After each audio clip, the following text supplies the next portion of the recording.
All right, so let's talk about the scene in Blue Velvet, the really crazy scene. Frank's first dealing with Dorothy Valance in her apartment as Jeffrey watches on. For starters, the first thing to notice is that Jeffrey watches all of this through the closet slats. He's a voyeur. He sees, but Dennis Hopper doesn't know that he is seeing. That's us. We're seeing all of this without being seen. Jeffrey is seeing this without being seen. The scene between the two of them, three of them, I guess, the big scene in Blue Velvet um, is complex, particularly because there's a couple of things that make it complex. I mentioned that 2001 treats you like you're smart and feels like you can figure this out for yourself. David Lynch is doing something like that here, whereas he thinks you can handle it and think about it and figure it out. One of the things that makes a scene difficult is you're given information that at first you don't fully understand what's happening. It's only when you watch it a second time, and most people one time is too much. But it's only when you watch it a second time that you really fully grasp the sort of dynamics of what's going on. So she catches Jeffrey in his closet. He's seen her taking her clothes off. Taking her clothes off, taking her wig off, by the way. Nothing is as it seems. There's always something going on underneath the surface in this movie. Um, she catches him, and then she has him take his clothes off. Right, he saw her naked, so she's going to see him naked. Already, one of the most surprising things in the film is the male nudity, which is much more rare. And Hollywood loves to show naked women, and is much weirder about showing naked men. It's a sort of unfair sexism. So she has him take his clothes off. And he's a criminal. He's like spying on her, and she's got a knife. But then she proceeds to sort of perform oral sex on him. And then she says, "Don't look at me." And that's a strange thing to say. Like she's going to give him oral sex, but she doesn't want to be seen doing it. And it's an uncomfortable, weird scene. And one of the things that happens when I watch it with students is the first response is they laugh. They like laugh uncomfortably when she says, "Don't look at me," because it just seems like such a bizarre thing to say. Keep in mind that his whole thing has been in the closet looking at her, and now she doesn't want to be looked at, but she is going to give him oral sex, but also she's got a knife and she might kill him. So that's a big part of the tension of the scene. But what becomes complicated is then Frank shows up, and then she's gonna seems like she's gonna have sex with him, and then Frank shows up, and she has to do this whole thing with Frank, and he watches what happens between her and Frank, and this is where things get really disturbing, because Frank has the gas and seems to get him sexually excited in some strange way, or he acts like it does, which we'll talk about in a second. Um, and he Oh, I'm sorry. And she gets a phone call that he overhears her phone call. Sorry, before she catches Kyle MacLachlan, she overhears his phone call. He overhears a phone call she's making to Frank. Um, and she's in the phone call. She says, "Mommy loves you." And we sort of learn in the movie that Frank's kidnapped her husband, kidnapped her child. But what makes it so disturbing is that when Frank shows up, he calls her mommy. And he says, "I'm daddy. Daddy's coming home." But he's going to have, it's like mommy having sex with daddy. Um, it's only on the second time you watch the movie that you realize when she's on the phone and says, "Mommy loves you," she's not talking to her child. She's talking to Dennis Hopper. She's talking to Frank. Um, so it's things like so it's only later on that you realize the disturbingness of her saying "Mommy loves you" into the telephone. That's not to her child, it's to Frank. And there's a similar thing in this, which is that Dennis Hopper is like sexually assaulting her almost. We'll talk about whether it's complicated, but he's like sexually assaulting her. um, he's sexually assaulting her, and then he says, "Don't look at me." And you realize that first of all, this is something that has happened to her over and over and over and over again. There's a shot of her robe, and you can see how many strips of blue velvet he's cut out of her robe to sort of stuff into her mouth, and in his mouth.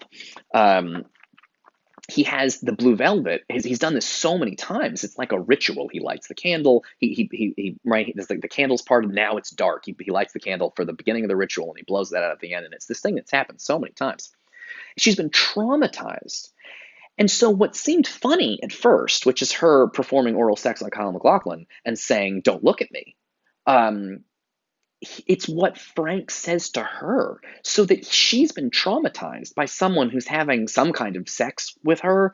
Um, but but screams, "Don't look at me, don't ever fucking look at me." And then when she is with Kyle MacLachlan, she also says, "Don't look at me." And you realize it's only later on. When you first hear her say, "Don't look at me," it's almost funny. But later on, it's like, oh no, she has been severely abused and traumatized and is now doing to someone else what was done to her. Don't look at me, don't ever fucking look at me. And notice that it's the voyeur. They are being looked at. He doesn't want to be looked at. Kyle MacLachlan's looking at him. Guess what? So are we, the audience, right? These are characters being seen by us and by Kyle MacLachlan. It's a performance almost, although Dennis Hopper doesn't know there's an audience, but Isabella Rossellini knows there's an audience, and so do we. We're the audience. Okay, cool. And remember all the red, white, and blue stuff at the beginning, the blue skies and the white picket fences and the red roses. It becomes echo. That was like a happy America symbol. Well, now the red, white, and blue is her blue eyeshadow, red lipstick, and white face. And later on in the movie, she wears a red dress with a blue velvet gown on top and her white skin. And so these colors, which at the beginning of the movie seem like very happy, peaceful, loving America, become this twisted, they suggest twisted, disturbing things because what we thought we understood what these colors meant, and now they mean something else. We thought we knew what "don't look at me" means, and then we realize it means something else. So it's part of what David Lynch does is he allows this thing to kind of unfold. And complicatedly, and we'll get into this more, notice that Jeffrey's wearing all black and Frank is also wearing all black. There's an immediate suggestion that there's something similar about these characters, and we'll talk more about that as we go. Cool. The other thing about this that's disturbing is there is a fucked up relationship in this movie between pain and pleasure. It is a disturbing zone that is uncomfortable and difficult to talk about. But when Frank punches her in the face, she has a look on her face, and it is hard to tell whether it is pain or it is sexual ecstasy. Does she enjoy being hit? The French have this word jouissance, which is like it's like pleasure pushed so hard it's almost painful, like an orgasm so strong it hurts. This movie is in this kind of zone where it's hard for a voyeur. Oh, I'm going to see all the secrets. But then we're stuck with another level of mystery, which is, does she enjoy this? Is she being tortured or is she being pleasured? Is she horrified? And the answer is both, neither. It's a very sort of complicated zone to be in. Because one of the things this movie is about is Kyle MacLachlan's. Sandy represents the old world, the sort of simple, naive, can't people just be in love? And Kyle MacLachlan is getting a vision of very complicated and disturbing adult sexuality, which involves all kinds of complicated stuff, like it can be hard to understand the difference. Is it pleasurable? Is it painful? Is it both? Is it neither? This is a very complex world that he has a hard time understanding. Please remember his father in the hospital. He also had a hard time. It's like, what's going on? Your feelings about what's going on with Kyle MacLachlan's dad are very similar to Kyle MacLachlan's feelings about what's going on with these two. It's a world that he is not ready. It's too much for him to process, it's too much for him to process and too much for him to deal with. And the real kicker in the scene, one of the things that makes it especially bonkers, is that it feels like a rape scene. Several of my students described it as more disturbing than a rape scene. But what's really interesting about it is technically, and every time, if you ever have to use the word technically in an argument, you've lost.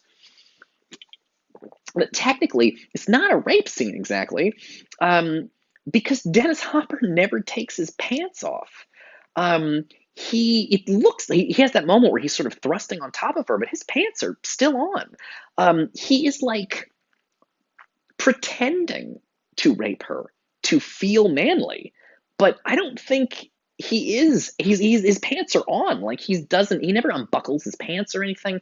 He is, and this is where it gets tricky, performing or pretending to rape, which is of course what actors do in movies for our entertainment. But here Dennis Hopper is pretending to be sexually powerful and dominating, but he's not actually. It's something he's pantomiming or acting out, but it's not quite real. for him and for her. Now, obviously, it's dangerous. He's got scissors. He could cut her at any moment. He's punching her. It's an assault, but it's like a pretend rape that also involves physical assault in other ways, and so it's a very complicated zone. We're not done talking about this scene. I'll see you in the next video.